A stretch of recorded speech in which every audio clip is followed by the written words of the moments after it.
And today I'm joined my very good friend. I can't even get my words out. You must be I must be nervous or something. But today I'm joined by my very good friend Dominic Van Herk. How you going, Dom?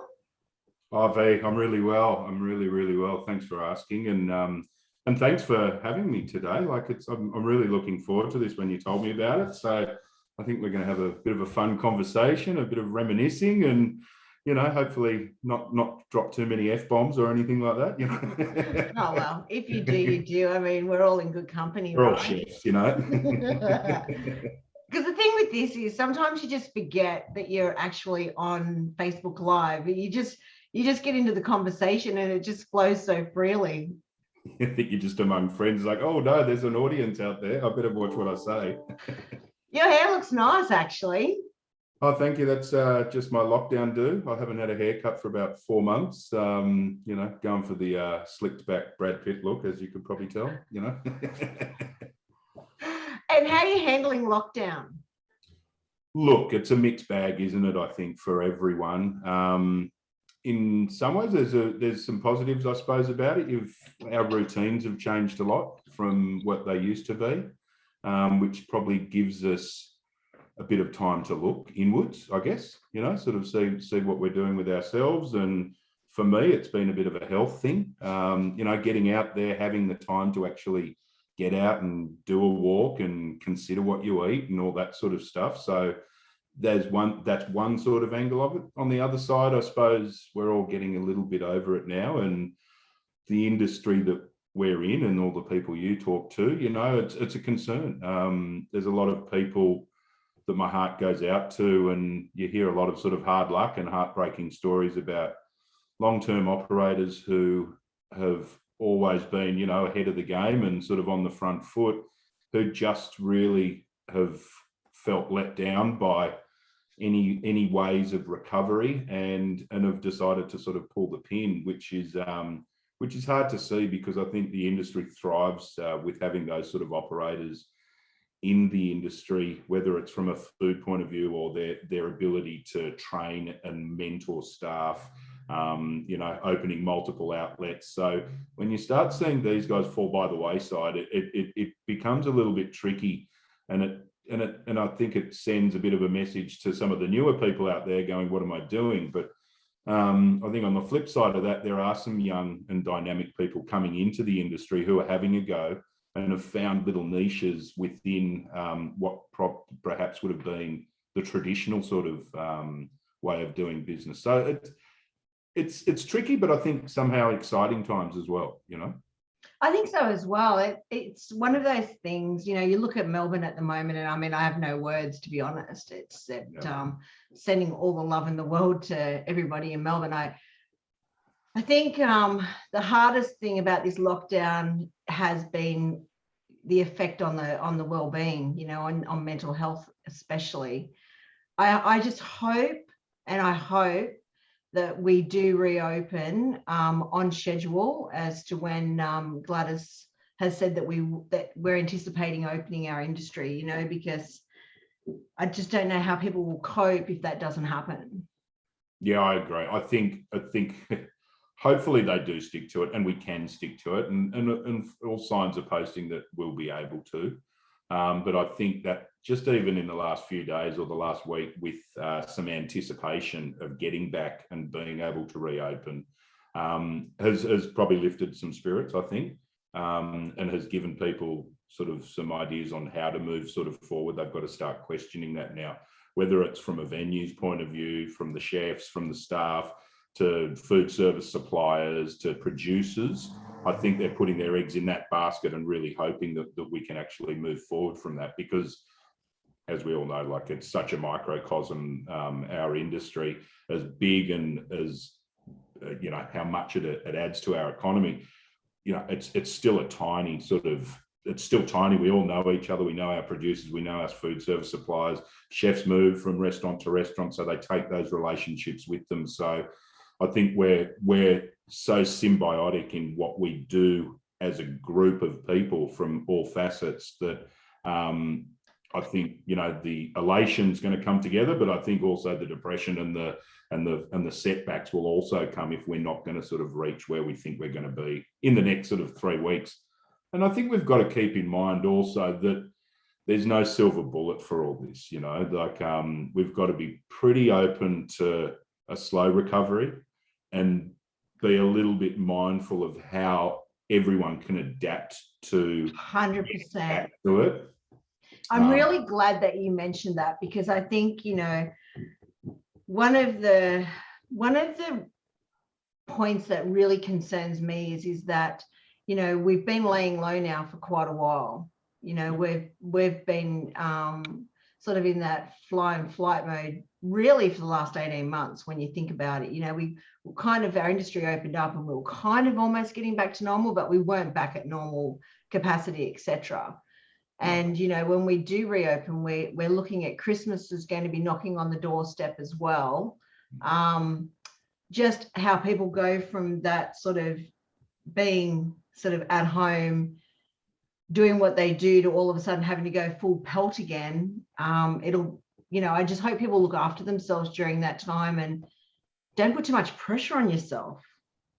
Yeah, totally agree. And I think there's so many segments to the hospitality and to food service that everyone's going to be, I think, recovering it at their own pace. Some are going to be very dependent on who's coming back into our big cities. You know, are the regular old school commuters going to be doing that 9 to 5 again, getting back into the offices? Because I think, you know, that bigger end of town, like the fine diners and the higher end sort of restaurant, I think they're going to go all right. You know, from what we saw last time, people getting back, I think everyone's champing at the bit to go out. But you know, a lot of these restaurants are a little bit more aspirational. It's where you go with groups of friends and you share multiple sort of dishes and drink wine and all this sort of stuff. So it's a bit of a no-brainer that these guys will kick back pretty quick, and then coming into silly season and summer and holiday period. It's some of the smaller places that really do rely on that sort of the itinerant or the commuting population, who sell that coffee and the muffin in the morning, who you know, depend on, you know, workers coming into the food courts and that kind of thing. That's all driven purely by population. And in my experience, like, these are some of the most resilient guys in the market. They're not looking for handouts. They know that they operate quite well. They just say, you give us the people and we'll be right, you know. So I hope that there's a real push to encourage people back in. It's not what we're hearing at the moment. And maybe it might be that sort of next step might be in the new year, you know, when people are sort of like, look, we've got Christmas out of, we've sort of beta tested people getting back in to groups and numbers. We, you know, see what actually happens with vaxxers and cases. Maybe they might have to be a bit more resilient than most, and sort of put off their own recovery. But I think, yeah, it's a bit of a non. We don't know it. It's a bit of a non-entity at the moment. It's really interesting, isn't it? Because, you know, when we look at Christmas time, I mean, I'm a real family person like yourself, and come Christmas Day, I love to sit at home, cook Christmas everything, do the whole festivities. I actually am thinking this year that I could think of nothing worse. I want to go out. I just want to go out for lunch and just sit there and talk to my family. I haven't seen them, like I'm sure you haven't, for like 4 months now. It is just ridiculous. I want to go out. I want to support our industry and have lunch out this Christmas. Yeah, I think you're one of the many who are thinking that way. And I think what you've just said, like, I think part of that thought process is, yeah, we all get a bit caught up at Christmas, you know, stuck in the kitchen. You actually don't spend the quality time. But I think that I think people have started looking a little bit away from themselves and think that it's an industry we all get to utilize and capitalize on so much, whether you're the patron or the business owner. And it's such an enjoyable part of food and the whole industry to go out and share it with friends.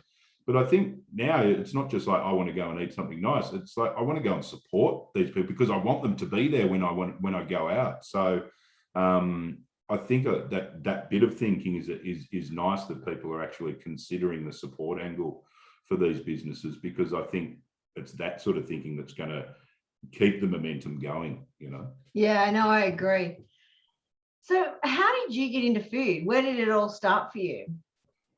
Oh, well, where do we start, So, Let's start with school. How did you go at school? so Vanessa, but that's a leading question. Vanessa knows me very well. So I didn't have a very illustrious school career. Let's just sort of put it Well, the that school way. you went to were very illustrious. They were, and that may be why that maybe sort of boded poorly for mine and school's relationship, let's say. Look, I think, look, school wasn't like, I loved school from the social angle. It was, the masters and the boarding and the routine and the discipline that I didn't really like. So after two, let's say, asking to leave situations from two different schools, from about like year 11, so it would have been about 16, 17, like my parents were pretty indulgent with me. Like I said, look, I don't want to be at school. And they sort of put it to me. They said, well, if you're not going to go to school, we're going to start charging you rent, and you've got to start paying rent, and you're going to have to find something to do, but not just work at the service station. You're going to have to find something that gives you a path, And from a young age, I've loved food. My mum's told me stories, when she was doing the gardening and I was about 6 years old, that it was getting dark and I'm gone out and said, Mum, I'm getting hungry. And she goes, well, cook some dinner then. So I think my first meal I ever cooked was grilled lamb chops, peas and boiled carrots, which she said were a little bit raw, but, That'd be the in thing right now though, right? Exactly. So, but it was the first, that was my first sort of step into it. And I think from there, there's always been a love for food. And so it was a pretty easy choice for me to find that pathway was into food. So I started my apprenticeship in 95, I think it was, at a restaurant on the North Shore, which is still there after, that's 30 years, which is a bit of, which is amazing for this industry, to have that longevity. But a restaurant called Radio Cairo in Cremorne, which was a really interesting restaurant, from the owners. It was that sort of North African, sort of Middle Eastern crossover cuisine, which I think, they were ahead of their time. You've got all these beautiful Middle Eastern So what restaurants. sort of cuisine would that be? What would be an example of a dish that would have been on the menu? So it was a sort of, a lot of their dish and names were quite conceptual, but there'd be people out there who know stuff like a lamb meshwa, which is a sort of a marinated lamb in sort of coriander, garlic, yogurt, that sort of thing, which is done on the grill. Like a sasati, which is a beef sort of skewer that's been marinated in apricots and sort of harissa and sort of different dry spices, again, sort of cooked on the grill. Sort of those North African curries, which are really spicy, use many, many different sort of ingredients, take long time to cook. Beautiful sort of fresh sardines in a sort of tomato sort of like a rich sort of tomato gravy that's again cooked over charcoal and that kind of thing. So it was pretty eclectic. It was, like I say, it was a bit ahead of its time. It's sort of where we're at food at the moment, with that sort of Middle East and that clean eating, cooked over charcoal, lots of vegetables, and sort of pulses and green, so a lot of lentils and chickpeas and that sort of thing, which was intrinsic to that sort of part of the world, like meat and fish and that kind of thing wasn't always the star of the table. It was the vegetables and stuff that went in it because they were affordable. So couscouses, tagines, this kind of thing. So that's, I think it was a great springboard to work in a restaurant like that. Well, I'm actually not going to let you off that easy, because how was it? Because your parents were quite academic, yes? Yeah. How was it when, and your sisters are all quite academic as well, and they've chosen different paths, obviously. How did your parents, what was their reaction when you wanted to be a chef? Look, I think it was probably mixed. I think from my mum was always pretty supportive. I think from her point of view, it was what fulfilled you, like, so whether that was, you know, she's a psychologist, counsellor by trade. My older sister is too, so quite academic. My dad had his own businesses, was a real sort of maths sort of brain in that sort of market research and sort of building number crunching models and that kind of thing. So I think from mum's point of view, as long as it fulfilled you and you challenged yourself and you were learning sort of things and you took pride in what you do. So there was that. I think dad, on the other hand, was a bit, you know, it seemed like a bit of a blue collar job, and you know, you'd spent a lot of money sending me and my sisters to these sort of top Sydney schools, and sort of had, I suppose, was scratching his head a bit, going, that was money down the drain, you know, that sort of thing. So he wasn't, you know, he wasn't fully on board, but he wasn't against it, I guess. I just think he thought that you would do what was expected, especially from an immigrant sort of. He was Dutch and he moved here, you know what I mean? So I think he thought providing those things for your children, that stuff that he never had, I suppose, like top schools and access to good universities and being healthy and, you know, having the means to be able for your parents to be able to support those sort of avenues. I think he thought, what was it all for, sort of thing, I suppose, in a way.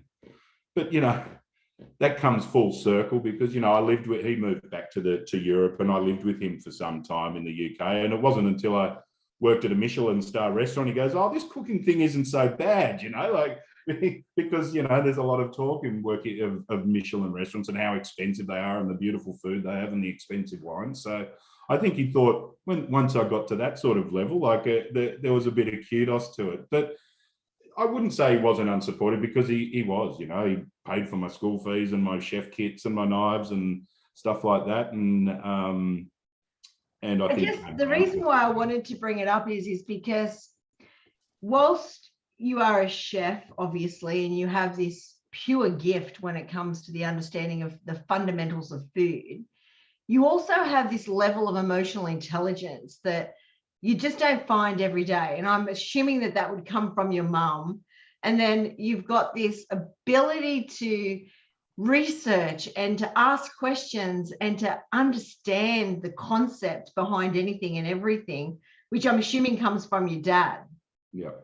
And when you like look at who you are and sort of how they've played and those genetics, I suppose, but behaviors, like, it's kind of what Dom is, isn't it? Yeah, and I think a lot of that stems from interest. You know, I could say the same about you, V. You know, like I think if there's an interest, if there's something intrinsic that you find that you find you're passionate about, like you don't have to go out and chase a passion.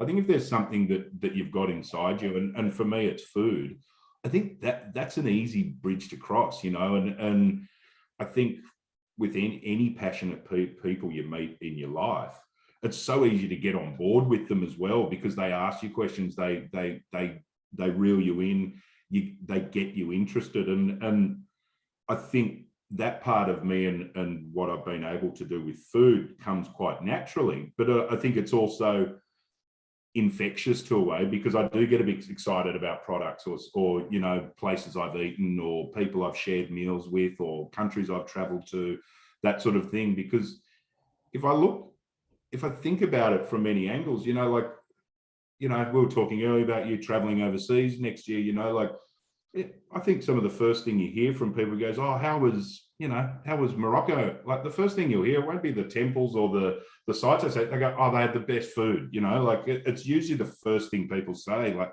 how was Thailand? I had the best green curry I've ever eaten in my life, you know, like, and in a place like Australia where we're spoiled with great cuisine and all the melting pot of the people who have contributed to that, to go to the source, like it's usually the first thing most people say. You go to the Taj Mahal, but most people go, I had this beautiful little samosa outside the front of the Taj. How was the Taj Mahal? I was all right, but the samosa was the best, you know, like.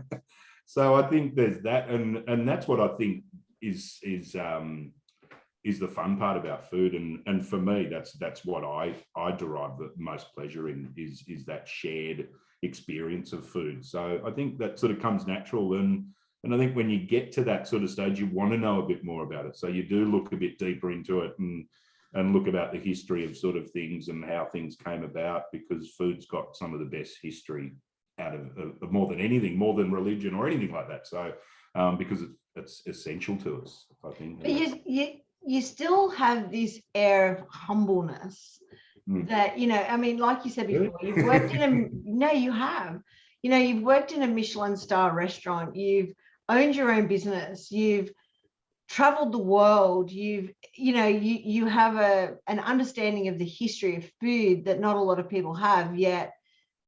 It's sometimes like you just drop these little bombs and I just go, where did that come from? Like, I would never clue what they eat at the front of the Taj Mahal, but Dominic would have a clue. Like, Dominic would know. I was just guessing there. I haven't been, but yeah, I just picked the first Indian thing that came to mind. But you know what I mean? Like, you've lived a really interesting life. And were you born in Australia? Born in Australia, yeah. Born in Sydney. My mum was born in Australia. My dad, like I said, was an immigrant from Holland. So we've got family over in Europe, which we have kept in contact and visited and that sort of thing. But yeah, I'm an Aussie, you know. But I think having that sort of access, you know, I've got a Dutch passport, so when I moved to Europe, I wasn't like a lot of the Aussies doing the sort of after school sort of hippie trail sort of thing. I was pretty lucky to be able to be part of the EU, and I could get a job wherever I wanted. I could open bank accounts wherever I wanted. I didn't need visas. I could cross borders like a local sort of thing. And that was really when it was sort of coming in the end of the 90s and the 2000s, when Europe really united with the single currency and all that sort of stuff. So I was really lucky to have something like that and be able to exploit it. And especially from a food angle, because you know, we've spoken about it many times, like food is its own language. Doesn't matter where you are in the world. I could be in India, or I could be in the Philippines or Thailand or China or America. I'd be pretty confident, as would most chefs out there, that you could go into a country where you didn't know the language, but you could still cook in a brigade, in a team, because we all speak the same languages. Our tools are essentially the same. We cook with fire. We use meat and fish and pulses and pastas and noodles and all this sort of stuff, and they're so transferable. It's how you present them and the flavors you put with it are the sort of the intrinsic parts to those food cultures. But that was a pleasure for me. You know, I worked in France, I worked in Italy, and I didn't speak French or Italian. You know, I ended up speaking a little bit of it, but you know, like when someone's pointing at a colander, you know what they're talking about. Or if someone's like, oh, you've done too much, you've burnt it or something, you know, like whether it's a frown or a slap over the head sort of thing. Like that language exists, which is lovely, you know. So you've worked in, you know, you worked overseas, you worked in some Michelin star restaurants, you have a very broad skill set. What made you choose, when you came back to Australia, I mean, you ended up, I don't know how long it was, but you ended up having your own business, and it was in a pub, right? Yep. So what made you go from that style of cuisine to then deciding to go into pub food? Yeah, okay. So look, I because I'd started, I suppose, my career, you know, in sort of finer dining places, and that was a path I wanted to take. You know, in Sydney, I was at Radio Co. It wasn't fine dining, but it was quite conceptual and that sort of upper end sort of restaurant. I was at the Intercon as well, so I got sort of that sort of hotel, you know, finer dining training, which I thought was fundamental to learning. And you know, being at places like Ride TAFE and the teachers we had there with a lot of hotel backgrounds.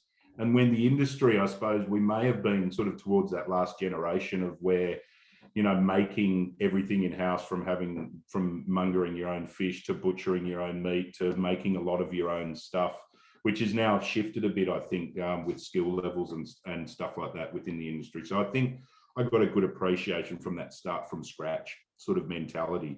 And that a lot of that came from that finer dining place, not from being a line cook in fast food or those sort of more casual restaurants. So I think building the fundamentals for me was the most important, rather than saying, hey, I work at a Michelin star restaurant, you know. I wasn't spend years and years at these restaurants. I did stage at them. Like I went 6 months here and 6 months there to really build my skill levels when I was traveling around Europe for sort of 4 or 5 years. So I didn't want to be stuck in one place, but I wanted to learn as much as I could.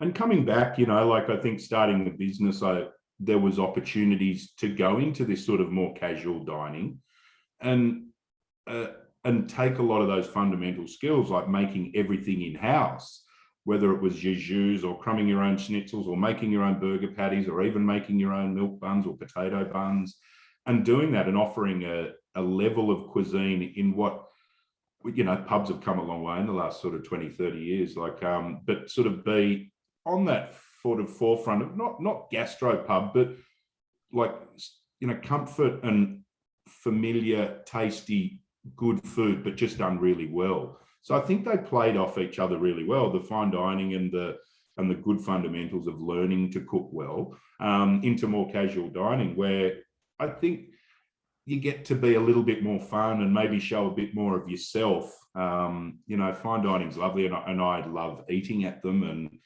eating at them with friends and really sort of looking at the food and what they've done.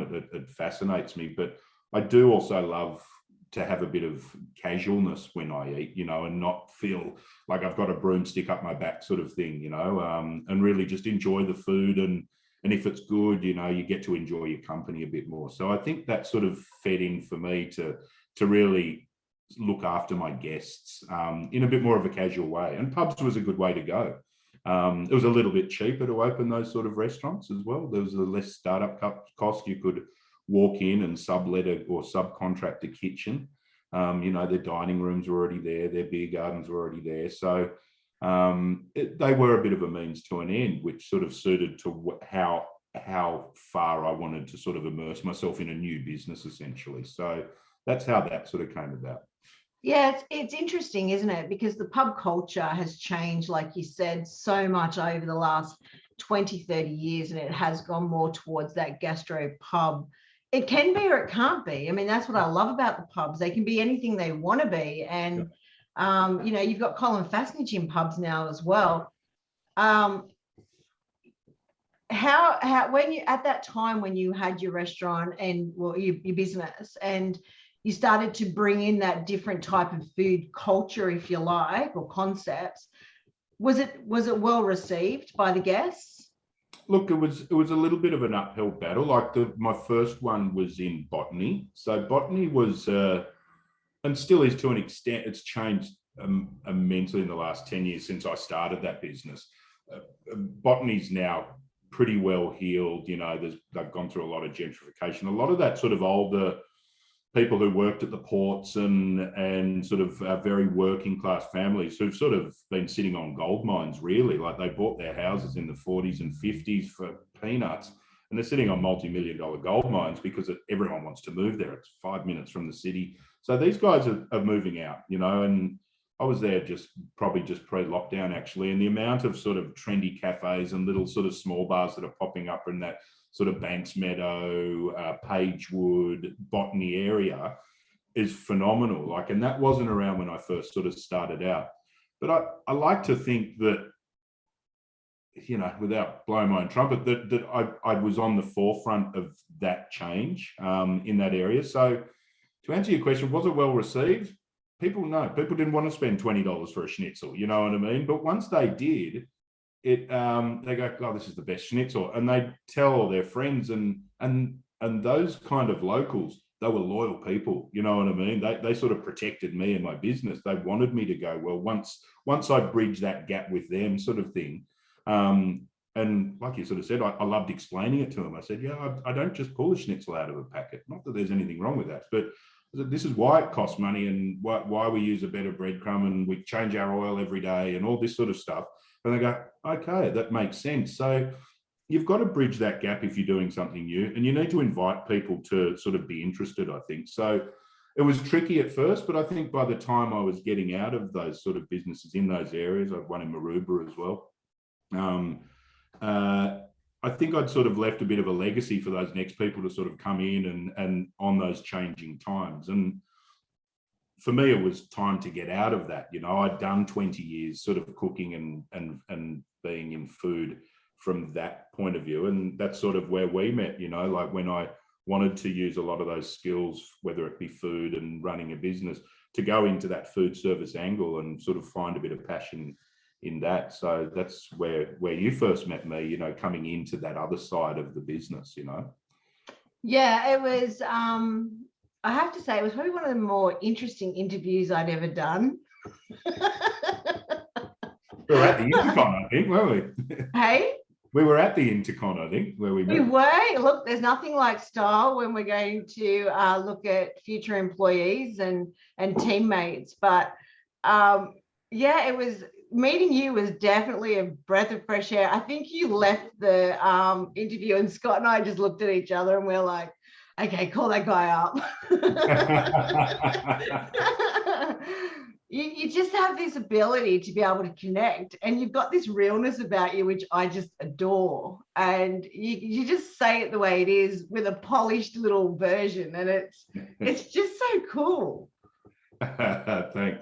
Well, you know, like that was my first sort of interview into that food service, you know, so I didn't know how I was going to go, really, to be honest. And thankfully, you guys gave me the opportunity, and out of it, I got two of, I would have to say, yourself definitely, and Scott as well, two of my biggest mentors, and who actually gave me some of the tools to sort of use what I had and actually sort of translate it into a different thing, as in a different sort of sales pattern and how we engage with customers and stuff on that different angle. And you know, knowing from you and how interested you are in people, you know, that's what I took, you know, so much from you is that you might be interested in the product and passionate about something, but you need to be interested in people, and you need to listen, and you need to talk to them, and you need to help them find solutions and look at their businesses. And that's what I've taken from you, V, you know, like, and that was a real gift, because I don't think I would have made that sort of mental step just on my own. You know, I did need guidance, and I wanted it as well. So and at the end got a wonderful friend out of it too, you know. You did, definitely. We both did. And I was going to say, it wasn't just about me teaching you anything. I mean, you taught me a lot of things as well, insofar as, you know, I've probably always taken it a little bit for granted in sales that I probably do know quite a lot of people. And when there's somebody new coming up that maybe perhaps doesn't know as many people, I mean, just the way that you had the confidence to walk into a kitchen and I'm talking cold call, like that was one of your strengths, was cold call. I'm not a cold call person. I'm very much a plan and prepare.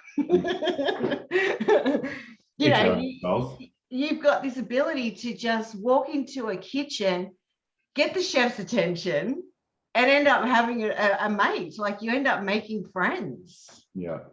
And I think that comes like from being a little bit naive as well. It's like, well, why don't they want to talk to me? You know what I mean? Like, and I think you know, obviously you've got to use your head a bit, you know, you need to respect when they would be able to talk. So I wouldn't walk in at 5 to 12 when they were setting up for lunch service. And if I did, I would have been pretty realistic of the reception I would have got, you know, if it wasn't a flying pan or something like that. And I suppose that's being a chef, I suppose, being familiar with those sort of work schedules, and when you can sort of start processing and thinking away from your service time sort of thing. So you've got to be a little bit mindful of that sort of thing. But I think, you know, being at a company, you know, we met at a company called Game Farm, you know, I was passionate about those products as well. Like, I loved those products. Wasn't it easy to be passionate about those products though? It was so easy. And what's more, you wanted to be, and, you know, there was the family angle, you know, a primary producer, like, it had the story, it had everything every salesman wants to be selling. You know, we were the farmer, we produced the products, you know, we sold the products, we could bespoke products for individual people. And, you know, like, it was exciting, the people we worked with. We got to walk in and meet people like Tetsuya, and we got to, you know, to talk to big clubs and people like John, and we invited other people to, you know, the things that we were doing, you know, like with the Inspiration Project. You know, we got to tap in and talk to people like Adam Moore and have other passionate people around us, and who believed in a product, even though they didn't even sell it. So yeah, it was really easy to be passionate about that. And it was so much fun selling it, you know. So I think, you know, for anyone getting into that, sort of from making that sort of hurdle from chef into food service and sales, you know, find a product that you can really be passionate about and champion, because the sales comes, you know. I wouldn't never say I'm a salesman, you know, like, but I love product and I love businesses, you know. And I think if my passion can somewhat rub off onto them, and if there's actually, if you can sort of identify a need for them to be sort of looking at these sort of things a bit objectively, the sale makes itself, you know. Like I think it's purely relationship based. Like I've never wanted to be a hard salesperson, but if you can show people, like if people can get a bit excited about and sort of feed off your excitement, I think that comes, you know. I've never been the one who looks at sales strategy, or I don't particularly like spreadsheets or numbers and stuff like that, you know. I get a little bit blurry when I look at them, but I think that, you know, it's an easy sort of transition. If you want to get out of the kitchen sort of thing, but still are passionate about food, find something to be passionate about. And whether it's a product or like an olive oil or a meat, or even at food service companies, like if you're working at those big sort of guys, like they've got such huge range, find products that you're passionate about, whether it's an oat milk or something, and just say, look, this actually serves a need for your business. And make that transition into their business. And it just shows the business owners, the chefs, the baristas, it shows them that you actually care about their business. And once they see that, they want to work with you, you know. And that's what you've got. I think that's been how your career's built, like, is the passion you show to people. And it's just warm and fuzzy to be around Vanessa, you know what I mean? So I think if I can have a little bit of that. Not everybody says that, but thank you. Well, I've only ever seen But see, I always see it as well as being about the person, and it's easy to believe in a product, you know, like the product is one thing, but to be able to find a purpose for the person that you believe should be using that product, and the benefits that it can bring them, yeah, and the money that it can make them at the end of the day, because that's what it's all about, right? It's all about people are being able to make money, and it's being able to fulfill the gap or the need that they're looking for. Yeah, definitely. Yeah. And you know, and Game Farm it was a fabulous business. And I mean, you moved on from Game Farm, and now you're in a sales role still, and it's what you are very good at it. Yeah, look, I think I'm only good at it because I like it, you know. And like I was saying, I don't think it's ever been a sales transaction for me. It's been a lot about just about talking to people. And you know, we'd go out on days on the road, and we could look at our watch after talking to a chef for an hour and a half and go, where'd the time go? You know, like, because I think when you're not talking about, here, you need to buy this, you start talking about food stories and where you ate, and you go, oh, have you ever had this? You know, like I saw you do something similar on your menu. I had one over here, and people get excited about it and go, oh, that's where I got the idea. So it's more of a conversation than a sales pitch, if you know what I mean. And I think that's the easy part of it. And I like talking to people, you know, and you know, and then you get, when you build some of those relations, you get the sort of perks of knowing these chefs and stuff. And they go, look, we're opening a new restaurant. We want you to come. We want you to come to opening night. And so you get to experience the nicer side of hospitality and those sort of ways where you feel included. And you know, these guys, and it's good to be part of that story, you know. But there's also the other side of it, which is the rejection as well. Yeah. And, you know, not everybody can handle rejection. It's not nice to have rejection after rejection. How do you manage rejection? Because I actually don't manage it very well. Like I just don't believe in rejection. Yeah, look, I'd have to be on, like, I think the older I get, I probably deal with it a little bit less, you know, like, and it's not like, oh, I've been doing this for ages. It should be just nothing to, I don't know. I think when you're a bit naive and maybe a little bit green, maybe the rejection doesn't seem to matter, because I think it's very easy to not take it personally. You know, I think and what I never did, you know what I mean? I think that's a really important message, Dom, is that at the end of the day, it's a job, and you know, you are going to get rejection in sales. That's just the nature of the beast. It isn't personal. It's not personal. And I think if you can think that, like, you know, what you're trying to flog is not for everyone. You know what I mean? No matter what. Well, maybe not at that time. Maybe not at that time. Maybe not ever, but yeah, exactly. But maybe not at that time. And I've never been, you know, you don't want to burn bridges sort of thing. You know, you want to, you know, I remember some of the most satisfying ones of when I've walked into places and maybe the business I've worked with hasn't actually looked after them. And they said, get out of here. I don't want to talk to you. You're from so-and-so. They treated me like crap. But rebuilding a relationship is really rewarding. And to be able to, you know, like some of my favorite ones have been people who have actually said that, like just sworn at me, said, get off my premises. I never want to see you again. But, you know, like I almost sort of took that as a challenge, thought, oh, how can he hate someone so much? You know, like he doesn't hate me, he hates the business, but there's got to be something. So that builds a curiosity in me. So what have we done? What do we do, you know, that made you so angry? How do we let you down or upset you so much?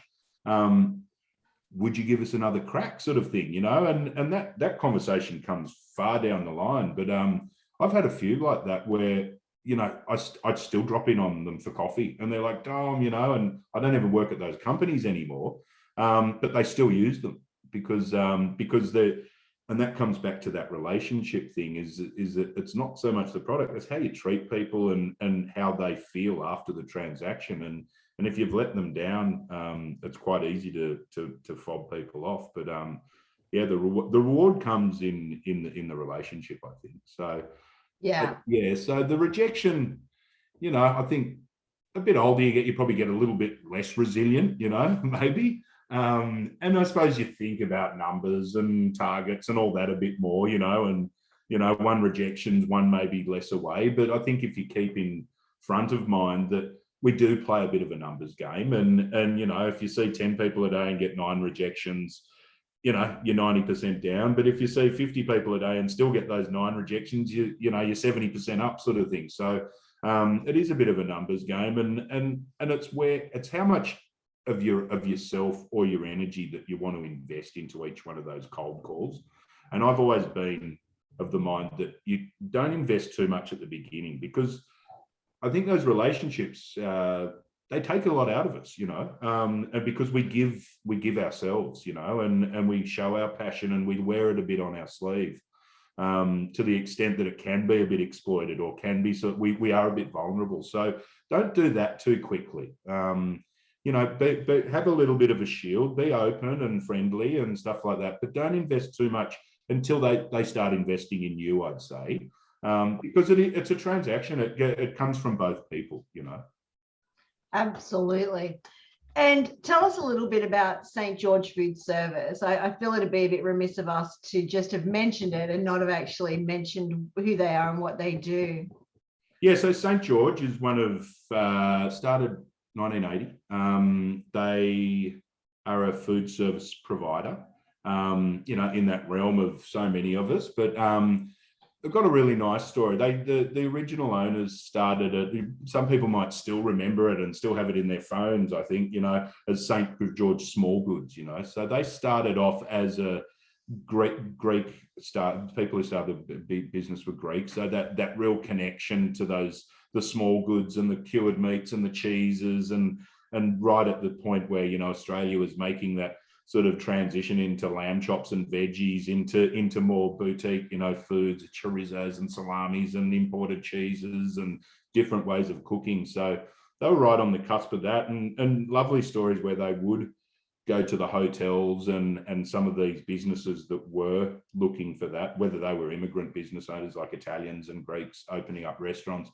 who wanted access to that sort of product. But, you know, the owner would be at the back of his van with a meat slicer, slicing it to order for their customers. Yeah. So like, it's a really lovely very story. Customer centric. Yeah, really customer centric. And, you know, to bore you with some details, you know, businesses do look at themselves and do get sort of outside audits, but that was what came out on top for this business, for St. George Food Services, is their customer service and their service, which is, I think, love that. That's just exactly the type of business that you love.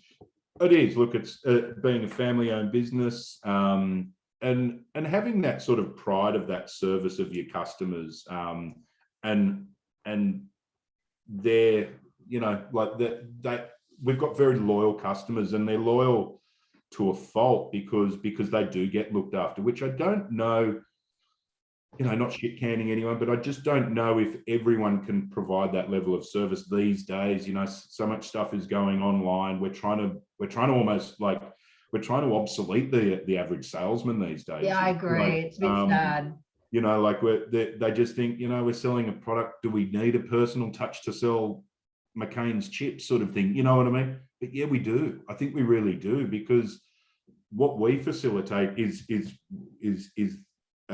need, the want, and how it's then implemented. So I think it is a bit of a story, but I think the good part of, you know, the really lovely part about St. George is that they still really believe in that service angle, and it shows. It really shows by their customers. Like, they've still got their first customers, so many of them from the 1980s who have been with them, and then the sons inherited the business, or the daughter, and they still use St. George, you know, because whether it's price or anything, like it doesn't really seem to factor it in. It's like, we just know you guys will support us. If you don't have something, you'll let us know. If we're going to run late, you'll call us. If, you know, if something happens, like we stuff up, we know you'll bring it to us. So it's those sort of things that I think make my job easier. Yeah.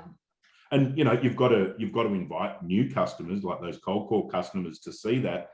And service isn't, maybe even for the customer, top of mind these days. You know, they are looking on price and that kind of thing a lot, because I think they've got, you know, 12, 18 months to claw back. So that is a really big proposition at the moment, is price. But I think when you explain that, you know, if all we look at is prices and getting down low, that this race to the bottom doesn't service anyone, because the cheaper I do it, the less service you're going to get, because we can't afford to run it at a particular capacity if we're not making money. So, you know, the business owner needs to make money. We need to make money. The drivers need to make money. So I think if you can explain that a little bit better, invite them on our journey, but also go on their journey with them and be a partner in their business, rather than just someone who's pretty sterile and sits on the periphery. Yeah, that's where the long-term relationship comes, I think. And I think, yeah. In being in sales and having an industry in lockdown, how have you managed to look after customers? And I don't want to get too specific. I'm just sort of, from a learning perspective, to share with other people in the industry that are in the same role that you're doing. How have you been able to still connect with your customers? Look, this has been a really the forefront of our mind at St. George, and we've really had to sort of ask, what do our customers want at the moment, especially the ones who are still trading? They don't want to be sold anything at the moment, and we've got to be really mindful of that. The guys who aren't in business, we can't be saying, well, when are you coming back? When are you going to start buying again? We can't be saying that. So we've gone on a little bit of a different tact, which we're really going to start really championing and pushing within the business. It's only early stages, but really try and, now they've got a little bit of time on their hands, it's really great to have the skills that I've got, that my boss has, you know, our customer service team, our logistics team, all these sort of guys, they've got a wealth of knowledge that sometimes that we, like what we've been trying to do is be in this period a second set of eyes, because I think it's so stressful. There's a lot of anxiety with these business owners at the moment, that it is really hard to look at your business, because all you're thinking is, I want to make money, you know. But how do you do that? Sometimes you need to sort of someone else to look into your business and sort of really see what's working now. How are you making those connections with your current customers? But how do you want to connect with them in the future, you know? That's awesome. So you're kind of using your skill set, yeah, to still provide a service, but sustain their business, like just be able to open their mind and their eyes to future opportunities as well. Yeah, and I think, you know, people, you know, not in every case, but I think a lot of businesses, and even, you know, where most businesses are guilty of it, we try to be everything to everyone. And we seem to forget a lot of our own identity, you know, and a lot of these businesses were built on an identity, you know, whether they're a coffee roaster or they're a Spanish restaurant. But then you see these guys, a Spanish restaurant, and they start doing toasties and hamburgers, and you go, well, you've just deviated so much from what people actually really bought in with you guys, you know. So it's good to sort of maybe bring them back to their center a bit and really sort of capitalize on what they're known for. So that's But where someone that doesn't like strategy and spreadsheets, I mean, that's kind of like there's a fair bit of strategy in that, Dom. Strategy's all right. I probably couldn't make them a schematic graph of what they have to do, but it all comes in the talking, and we've been doing these Zoom sort of meetings with some of our customers, the ones, and we've invited them. We're not saying we're doing this, you need to do it. We put it out there and said, look, we're here. We've got a team of people with a wealth of knowledge. What are your bugbears at the moment? Where are your pain points? Of course, they come out and go, we want to be busier. I can't make that happen, but I can help look at your business. I can also facilitate a lot of different other connections. You know, it might be they need to get a new grease trap installed, or they might need to get, you know, their cleaners are really letting them down. And I think, you know, this reopening, people are going to be pretty critical. You know, you want your premises looking good. You know, you want to put your best foot forward coming out of this. And that might be facilitating other connections, which we've got in the industry. And I actually love that. Yeah. Because whilst we have a very wholesome industry and we've got a very natural industry, if you like, they work their business. Yeah. They don't actually look a lot at their business. So I think that what you're talking about is pretty amazing. It'll set them up for some success, you know, come opening time, and then it gives you a purpose as well from, you know, a customer service perspective to be able to transition them into that reopening and recovery phase. Yeah, sure. And I think when I get back to them and our team gets back to them with a little bit of a review on what we've sort of seen, do a bit of a pros and cons, like a bit of a SWOT, and sort of see what we've seen from the outside. Try be just really straight up front and honest and just say, this is what we see. These are maybe a couple of suggestions that I might try or that you can try. They might disregard all of them and go, oh, thanks, but no thanks. But from all intents and purposes, all the feedback we've got has just been, wow, like one, they feel like someone cares about their business. We're not just their food service company. And it is a bit self-serving. And, you know, I've had people go, you don't charge for this. What's in it for you guys? I said, well, I want your loyalty at the end of the day. I want to go on your journey with you. And when the other guy walks in and tries to sell you a bag of chips, go, no, I just deal with Don. He looks after us, and we've got that relationship. So that's what's in it for us. We get to go on your journey with your business. We hopefully get your loyalty, but we get to also service your, you know, pantry as well. So there is a transaction there, but we don't charge for the consultation, so to speak. So, and if they get a win out of it as well, or something that they can do differently or do a little bit better, or they save a little bit of money or something like that, well, then they've got a win too. So I think we both get to sort of walk away feeling good about the whole sort of thing. I love that. I think that is just so amazing. And as you say, you get the loyalty. And I think that this industry, I mean, if it's anything to judge by when we opened up last time, and it was just like a freaking bloodbath out there when everyone's out there trying to steal everyone else's lunch. I mean, it was just ridiculous. Yeah. I hope that we've kind of learned something as we come out of this recovery phase. So coming out of and going into that recovery and reopening phase, how do you see businesses reconnecting? Because they're going to be quite busy when they reopen, is the hope and the plan, and then they're going to be into Christmas. So as a sales, you know, an account manager, how do you still keep in contact with that customer? Look, we have kept pretty close. Like, we're right at the beginning. Obviously, we wanted to just reach out and show that, you know, we know it's going to be tricky for this lockdown sort of thing. So we've kept the contact going, purely just a text message or a phone call, a quick email, just saying, just checking in, how's everything going? See that you're back trade. You know, some of the little cafes around like the Potts Point and Woolloomooloo, they're back trading a bit earlier because they've had those they've had the residents around. Whereas the CBD, not so much. But you still need to keep in contact with them. And a text message is a really great idea. I mean, yeah, because we are all a bit time poor. And I mean, I don't know about you, but I just get a bit over phone call after phone call after phone call. A text message is sometimes a good way to quickly communicate, not anything that can be misconstrued or whatever, but it is a good way to be able to quickly keep in contact. Yeah. And look, that's all you need. You don't want to be like, oh, look, they're not doing business with it anymore. They're off my radar. You know what? You don't want to be that. So I think that, yeah, you just need to be a gentle connection is all you need, because we will need to get back in front of them again when trading's happening, and we will need to work out when that's convenient for them. So we do need to keep that communication open. How they're going to connect, I think, is going to come down to what the customer expectation, which has always been there.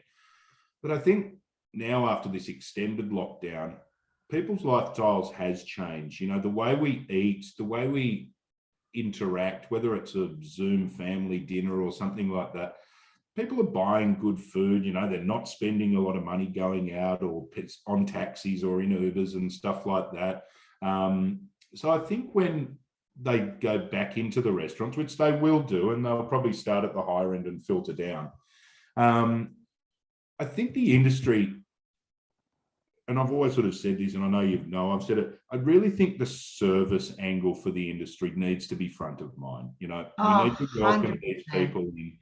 And amen to that. But we really need to be really, I think, sympathetic to what these, and I'm going to call them like new customers are going to be, because we're sort of stepping out into the light again, you know. So like these guys, you know, they're probably going to be a bit antsy and they might complain and stuff like that. And we know that every chef or business owner hates a Google review and just say, I wish you'd give us the opportunity to address it there on the spot. But, you know, I've had many examples of myself where I do that. I don't write Google reviews. I try and nip it in the butt straight if I haven't enjoyed myself or if there's something not gone right. And it's been handled really poorly.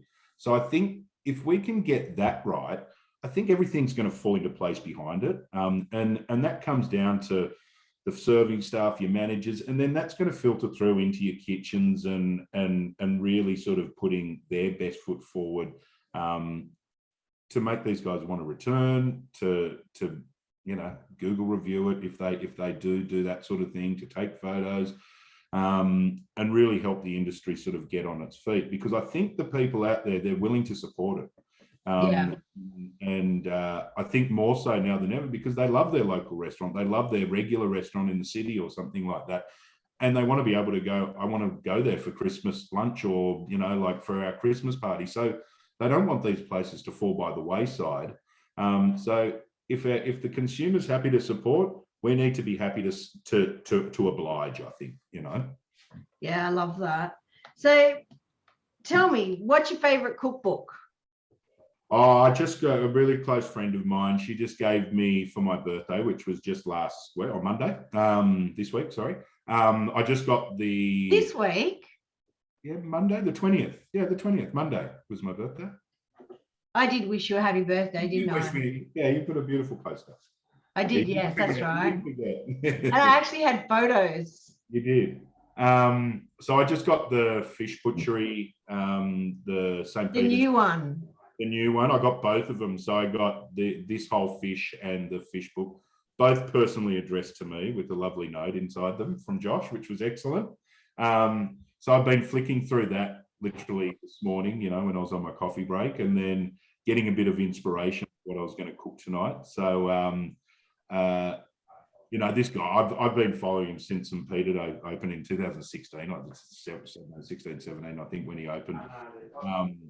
And just seeing how the rise and rise of Josh Nyland has just been awesome to see, and just the kudos he's got around the world. Like, you've got 11 Madison in New York, you know, all these top 3 Michelin star restaurants going, come and teach us fish, you know, from this little cool, you know, quiet achiever in Australia who just is so, like, talk about passion. Like, this guy could deal it out in spades and still have more than anyone, you know, like, And then the knowledge that has come with his passion is second to none, I think. And you know, you just see, I think it's still on the New York Times bestsellers list for the longest selling cookbook. You know, like all these top chefs around the world are just in awe of what he does. So if I can take a little bit of his genius and have it on my dinner plate tonight, I'll be pretty happy. Well, I can't wait to see the photos. And as I said, we would be struggling to keep our conversation to an hour. I mean, I feel like I have so much more I could ask you and so much more to explore. But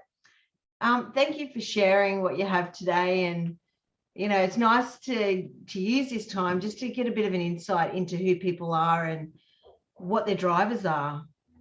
Oh, and before we go, Ness, I'd just love to say, like, I've been watching the other ones, and I think it just goes back to say what Food Logic's whole sort of ethos is, and what you do is that whole connection piece, and really just showing the diverse amount of people that you know that, or that you want to tap into through your own curiosity, and then show it out there to the people, whether it's through Indigenous food, you know, people behind the scenes at the race courses doing top desserts, you know, that sort of semi-go fly under the radar. But that's what our industry's built in, these really quiet trailblazers that don't get noticed, and really sort of putting them in a bit in the limelight has just been, it's been really enjoyable to watch, educational, and you know, I want more, you know, like it's been really interesting to sort of follow that, and how you've sort of used this time to sort of focus on the industry and the people behind it. So, like, well done. It's been awesome. Thank you. I've got to tell you, I really look forward to 3 o'clock every day. It's like my lunch break. I just get to catch up and talk to friends and meet new friends. And just, you know, I've said before, we know each other and we spend a lot of time together, but we never actually take the time to really tap into who a person is, and what's their makeup and what drives them, what inspires them. And I've really enjoyed getting to know people on a different level. Yeah, look, it's been really enjoyable to work, and you can tell just from the relationships you have, everyone's so at ease. You know, it is just a conversation, and you know, I listen to podcasts of conversation for people who've been doing it for years, and that still doesn't go as smoothly for them as your ones do. It really doesn't. So, oh, thanks, Dom. The testament to you and what people think of you, and how you can, and how much you care about people as well. Oh, thank you. That's beautiful. But on that note, my friend, listen, take care. Lots of love to the family. Yes. And I just can't wait to get out of this lockdown and catch up with you and sit on your balcony and share a wine. Done. I'll get the Moss Moscato on ice. Love it. Love it. All right, my friend, you take care. Lots of love. Mwah. You too. Take care. Bye. Bye.